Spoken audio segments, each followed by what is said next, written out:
পুলিশের নামেই যেখানে মানুষ চুপ হয়ে যায়, সাধারণ মানুষ কথা বলার সাহসই পায় না, সেখানে আসামিদের এমন দুঃসাহস কল্পনারও বাহিরে।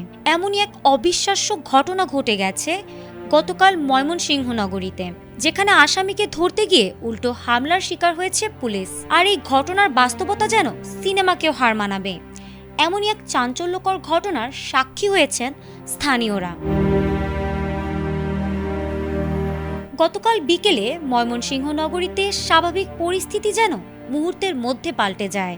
ঘটনাটি ঘটেছে 13 জানুয়ারি বিকেলে নগরীর দিগারকান্দা ফিশারি মোড় এলাকায়। কোতোয়ালি মডেল থানার পুলিশ ও র্যাবের একটি যৌথ দল একটি মামলার সূত্রে অভিযান চালায়। অভিযানের অংশ হিসেবে ওই এলাকার বাসিন্দা আরিফুল ইসলামকে আটক করা হয়। জানা গেছে, রাসেল নামের এক ব্যক্তিকে কুপিয়ে ও পিটিয়ে গুরুতর আহত করার অভিযোগে আসামি আরিফুল ইসলামকে গ্রেপ্তার করে পুলিশ। বর্তমানে রাসেল রাজধানীর পঙ্গু হাসপাতালে আশঙ্কাজনক অবস্থায় চিকিৎসাধীন রয়েছেন। পুলিশ জানিয়েছে, আইনগত প্রক্রিয়ায় থানায় নেওয়া হচ্ছিল অভিযুক্ত আরিফুল ইসলামকে। থানায় নেওয়ার পথেই পরিস্থিতি জটিল হয়ে ওঠে। পুলিশের গাড়ি ফিশারি মোড় এলাকায় পৌঁছালে কয়েকজন ব্যক্তি গতিরোধ করে। প্রথমে কথা কাটাকাটি হলেও অল্প সময়ের মধ্যেই পরিস্থিতি নিয়ন্ত্রণের বাইরে চলে যায়।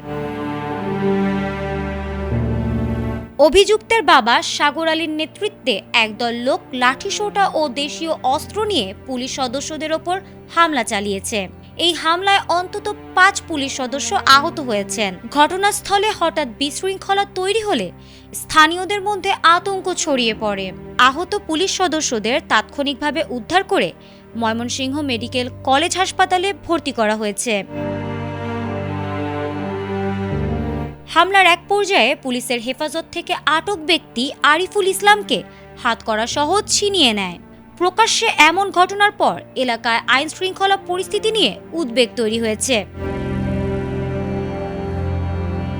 ঘটনার পরপরই পুলিশ, র্যাব ও সেনাবাহিনীর সমন্বয়ে নগরীর বিভিন্ন এলাকায় অভিযান জোরদার করা হয়। রাতভর অভিযানে আরিফুল ইসলামের বাবা সহ মোট 7 জনকে গ্রেপ্তার করা হয়েছে।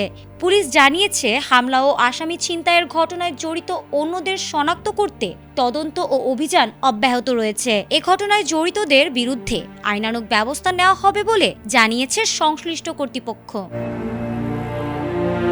ফারহানা হক, ATN বাংলা।